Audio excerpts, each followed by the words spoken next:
Hi, I'm Alex. I'm Ryan. And I'm Kieran. And this is Fish Talk.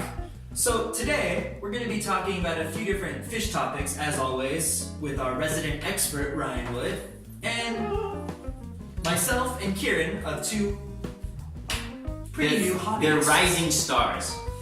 Trying to get into the fish game still. And I'm the one who kills all the fish, unfortunately. Thanks for that. Today, we're going to be our first topic, we're going to be talking about some of our favorite fish, freshwater and saltwater. So Ryan, why don't you start us off? Okay. So I primarily like saltwater fish. So as far as fish that you can't keep at home, that you can only see at the aquarium, I like bonnethead sharks, which are small hammerheads, and I like also whale sharks as well. Whale sharks are very cool. As far as home aquarium goes, I really do like tangs, which are tropical fish you can find in Hawaii, you can find them in Indonesia, you can even find them here in Okinawa. So I like yellow tangs the most, I do like purple tangs as well, and I also like chevron tangs, and as well as gem tangs, which are pretty expensive fish, but I do like them. How about you guys? How about you? Is that the same as Dory from Finding Nemo? Yes, Dory is a type of tang actually. Dory is a Pacific blue tang, one of the more popular fish, and they're actually one of the larger types of tangs. Dory can get actually about a foot long, which is about this big. So 30 centimeters. 30 centimeters. Thank you, Alex. So, how about you? Well, I guess recently one of my favorite fish, it's the Betta Fish.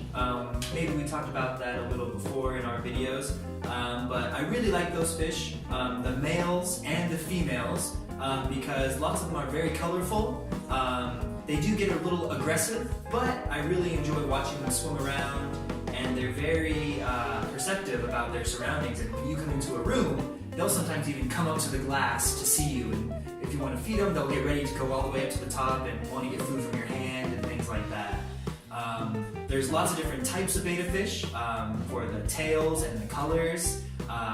Some of them can be very cheap, from like 300 yen to all the way up to 20,000 yen, like Niman. So there's a wide range of betta types and prices out there. You know, I do like bettas as well, because bettas are actually very easy to take care of. They don't need a lot of specific water quality qualifications. And I think, what is the word here? They don't need a lot of special water quality parameters, which means they can live in a lot of different types of water. And also they're very simple because they just need a water change once a week. However, if you want a good betta, you definitely want to ensure that your water quality is good and they have a very comfortable environment. So, but yeah, I do love bettas as well. I think they're very colorful. There's a wide range of colors for them. They're a very good beginner fish. So, yes. How about you, Kieran? For saltwater, well, not fish, but sea animals, I really like nudibranchs, which are sea snails and sea slugs. Sorry, sea slugs. Not snails, they don't have a shell. But yeah, no, I really like them. They're really beautiful, they're colorful, and yeah, so if you guys don't know what nudibranchs are tiny little slugs that are found in the ocean. What's great, so you may be thinking, a slug? Why would you like a slug? Slugs are brown, maybe tan, they're not a very nice color. However, sea slugs are very, very bright in color, and they're often referred to as the gems of the ocean. Scuba divers often look for nudibranchs because they are so small, but they give off such beautiful colors like purple, maybe like a bright blue, or a red, orange, yellow. They're very fun to find. So yeah, that's a good choice, for sure. Great. And I guess I just want to back it up too. Another fish that recently I really like it's a big family, the Plecos. Recently, yeah, I really wanted to get a Pleco, but usually they get up to like 50, 60 centimeters. Yeah, really but there are a few that only get up to about 15 centimeters. Just last weekend, I got to buy an albino Pleco, which is a white Pleco, and that one only gets to about 15 centimeters. So I was lucky enough to get one of those, and I really enjoy them because especially the baby ones, they eat a lot of algae on your tanks, and they're really active. They're not just sitting at the bottom or something. They're really flying around the tank and eating your algae for you. They're really cool to see, just like a white little side of your tank or anywhere. Yeah, how about you guys? Any other fish that you really enjoy looking at? Well, before we get to that, I have a curious question about Plecos. So you said you have an albino Pleco. So that must be a special type of Pleco, I assume. Are albino Plecos more expensive than regular Plecos? So now the expensive Plecos at the stores that we've been seeing in Nagano, at least, I don't know for everywhere else, but the expensive ones are the ones that get about to 60 centimeters. At the store, the Royal Green Pleco, that one was going for about Ichiman. Even as a baby, it was about this big, but it was still going for about that price. The one that I bought, it was an albino Pleco, and it said burrito in katakana on it. Burrito?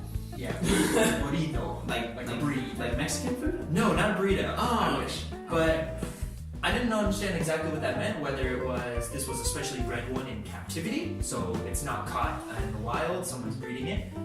But it went for about 600 yen, I believe. Yeah, it was so it wasn't too expensive, but it wasn't too cheap either for other freshwater fish that you can buy. It was kind of in the middle. But yeah, like I said, we'll get about 15 centimeters. So for my tank, that's perfect. I don't have a large tank, or too large of a tank. I have a 60 centimeter tank.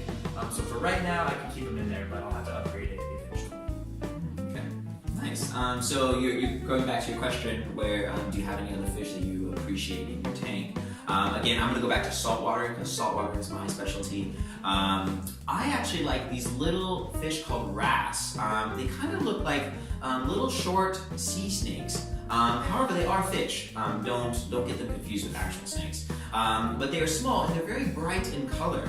And what's cool about these wrasse is they like to dig into the sand, and you can't find them for a while. But sometimes they'll poke their head out when there's food available, and then they'll go for the food. So I feel like it's a fish that has a lot of character, and I do like fish that add character to your tank. I do too. I've realized I have a few fish, some gouramis in my tank. I've lost interest in. Oh, really? There's an orange one that's turned black a little bit, the color's changed, and he's not very active in my tank. He just kind of sits around with the leaves and goes around a little bit. Yeah, but not all gouramis though. I have a few neon gouramis and a blue cobalt gourami. 2 males in my tank also, but they get along very well now. There's not any fighting or anything, but they're very active. And really, if you haven't looked, take a look at neon gouramis because they get very beautiful, different like orange and blue colors and a mix of those. Yeah, they're very shiny fish, right? Yeah, they are. Yeah, when I turn on the light, they just like kind of pop and they get really excited also. So they're kind of similar to bettas, which actually they are. They both can breathe air and things like that. They're kind of part of the same little unit. And they all get very active when I come home and things like that. I'll swim around trying to get some food from me. Yeah. But yeah, the orange one, it's losing interest in that one. Well, if you do lose interest in it, make sure it finds a good home. Yeah. Alright, how about you, Karen? Any other fish? I like bettas as well, actually. I've got 3 bettas, or gosh, no, I have 5. I have 3 bettas in separate tanks. They each have their own tank that's about this big. So each have a tank about this big. It's this high. And then I've got 2 females that are living together in a little community tank, separated from my axolotl, of course, since he's been eating everything that I put in there. And yeah, they're really entertaining. They follow me wherever I go in my apartments. And if I block the tanks at all, they get really, really upset with me. So they'll start to, if I block the bottom half of their tank, they'll only swim at the top of the tank. Only where they can see me, and they'll get really anxious. You can see with their movements. So, just like that. Yeah, just like that. They're just like, ah. So it's really interesting to watch them. So sometimes I'll just sit there and eat my dinner and just kind of look at my fish tanks. Just watch what my fish do. I eat the way he eats. Yeah, it's really entertaining. Yeah. If you don't like your fish, if you don't like looking at your fish, then you should probably get something else. Yeah, definitely. Well, good. So, going on to our next topic. So that was talking about some of our favorite fish. Now we're going to get into fish we want. Some fish that we really want to buy and keep for ourselves. Who would like to start with this one? Kieran? Is there any fish that you really want right now? Not really fish, but I'd love to have a very wide variety of shrimp, actually. Yeah, I'd like to have maybe a separate tank at some point that just have a giant colony of different types of shrimp beds. Yeah, shrimp are excellent for the tank because they can clean the tank and they're very easy to take care of. They pretty much feed themselves. So yeah, and they're cute too. Yeah, they are pretty cute. Cool. How about you, Alex? Yeah, there's actually two fish I really want still. One is like the blue German ram, I believe. Yeah, those are good. They're in the ram family. They're really cool because it looks like they all have mohawks on their heads, and their eyes, they look like kind of dinosaurs with lines going down through their eyelids and over their eyes. They're really aggressive looking fish, but really colorful also. And you can kind of get a group of them in your tank, a schooling fish a little bit. And I really want to get some of those. But for us here in Nagano, at the stores, they are a little expensive. One of them goes for about 1,000 yen to 1,500 yen for one. So they do get a little expensive, so I wasn't ready to commit to getting too many of those just yet, but maybe in the future. Yeah, they're generally expensive in America too, but they are a favorite because of the colors and the way they look. They're an excellent fish to have, and I think they add a lot of character into your tank. So. Yeah. And then another fish I really want, it's the buck-tooth tetra. Now, some of you might know tetras. Yeah, they're the smaller little schooling fish. They're good in community tanks. They're good by themselves, or in tanks by themselves. A lot of people like them. But this type of tetra is pretty aggressive. You really can't keep it with too many other fish. It might attack them. A lot of people that keep these fish say they're actually more aggressive than piranha. So yeah, these ones are actually pretty cool. They got some pretty big teeth sometimes, and yeah, they'll devour food when you put it in the tank pretty fast, and it looks like just kind of feeding frenzy, like the ones you think in movies with piranha. It's actually these fish that do it a lot in the home aquariums, not the piranha. Piranha are actually pretty scared in home aquariums. You have to come across them. Every time I've come across piranha, they're always hiding from you and things like that. They're not really that aggressive fish you think about. But these bucktooth tetra are pretty aggressive. So that's a fish I really want, but I need to get a different tank because I don't want to put them in my community tank now because they'll probably eat all my other fish. Yeah, definitely do not do that. But Ryan, how about for you? So you worked with fish a long time, but I believe I heard you talk about you don't really like to keep fish in the past. How's that changed now that you don't work with fish, or is it still the same? I think it's still the same because, well, before I was a firm believer of never take your work home with you. And if I had a fish tank at home, that would just be I would go to work on big tanks, and then go home and work on small tanks. So I would never really stop working with fish, which is good. But I would like a rest every once in a while. So yeah, now I obviously teach English here at English For You. So do I want to take now? Probably not, because once you go big, you can't go back small again. So I used to work with very big tanks, and I like taking care of big fish because I think the bigger the fish, it's a little more challenging. They have more of a personality, kind of like cats or dogs. You can train the fish, you can train the sharks to go for targets when it's time to eat. The fish are actually pretty trainable, and it's pretty impressive. So as far as keeping a home aquarium, maybe in the future, but for now I would like to stick with big aquariums that have rays, sharks, even sea turtles, because I think they're fun, they're challenging, and yeah, they're very enjoyable to take care of. So Great. Kieran, any other fish that you really want?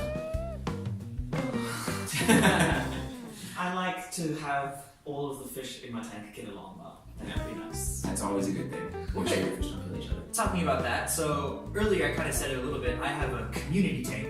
Ryan, do you want to give us what is a community tank? So a community tank is where there's a lot of fish, a lot of different types of species, and maybe different numbers of the same species in a tank. And the fish all get along well. There's really no aggression. Hopefully. Yeah. Well, that's the goal. Achieving a community tank is actually quite difficult because a lot of fish do have different personalities, and they sometimes will compete over food or maybe even another fish if there's male and females in the tank. A community tank, however, is where a lot of fish get along, and it's a generally peaceful environment.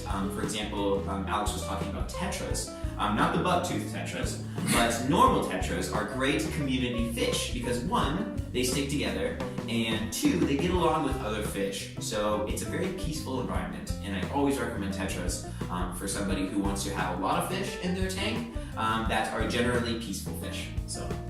Yeah, also to throw in with that, since I do have a colony of tetra in my tank, they're really good at disrupting aggression in the tank also from the other fish, whether it's two fish from the same type of fish, maybe they get a little aggressive, but the tetra is a nice balance because they're just a group of schooling fish swimming through the tank, so it kind of disrupts the other fish from going after each other.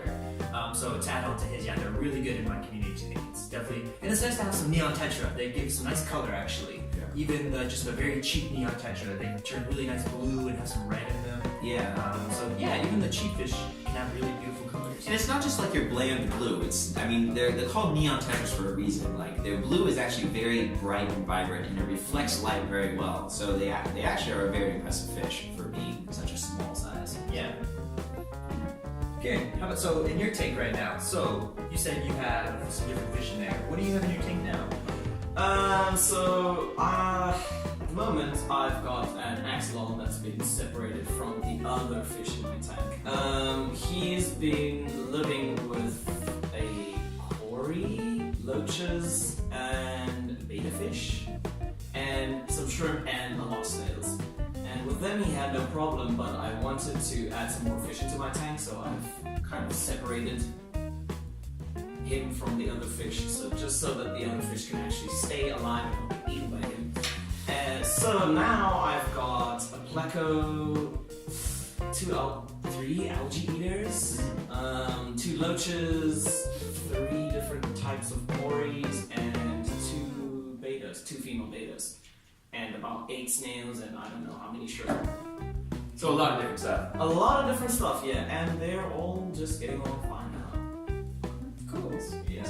But we'd like to thank you for watching. Hope to see you next time. And as always, I'm Alex. I'm Ryan. And I'm Kieran. And this was Fish Talk.